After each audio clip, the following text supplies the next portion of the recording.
Mécanique du point, cinématique. On considère l'exemple d'un point M qui se déplace à vitesse constante, norme du vecteur vitesse égale constante, sur une trajectoire qui est constituée de une section droite, un virage qui est une portion de cercle, et à nouveau une section droite. On étudie sur chacune de ces sections de la trajectoire le vecteur vitesse et le vecteur accélération.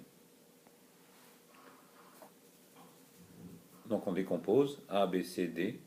La norme de la vitesse est donc constante et on se déplace donc de A vers B, de B vers C, puis de C vers D. Premier cas, le point grand M est entre A et B. Dans ce cas-là, on a donc une norme de la vitesse qui est constante et une trajectoire qui est rectiligne. Le vecteur vitesse V, toujours tangent à la trajectoire, s'écrit norme de la vitesse V que multiplie I. Le vecteur accélération s'obtient en dérivant le vecteur vitesse par rapport au temps, lequel vecteur vitesse est constant en norme, direction et sens.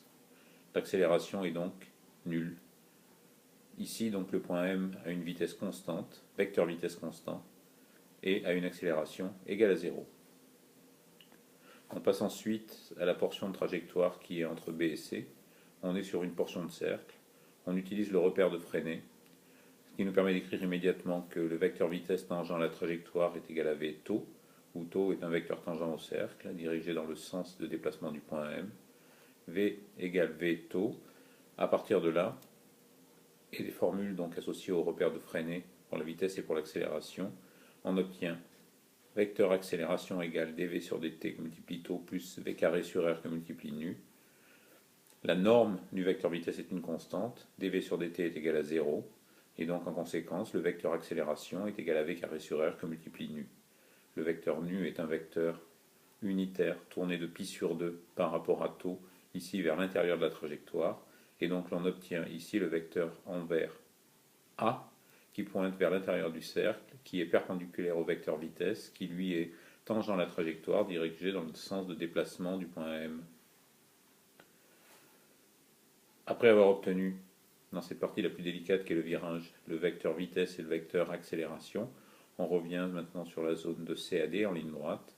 Donc là, le point M se déplace sur une trajectoire rectiligne. La norme du vecteur vitesse est une constante, comme cela l'a été tout le long de cette trajectoire.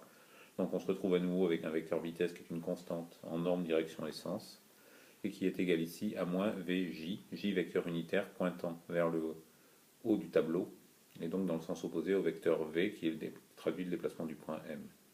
De toute façon, à nouveau, le vecteur V a une norme constante, grand V égale constante, une direction et un sens décrits par le vecteur J, qui lui-même est constant.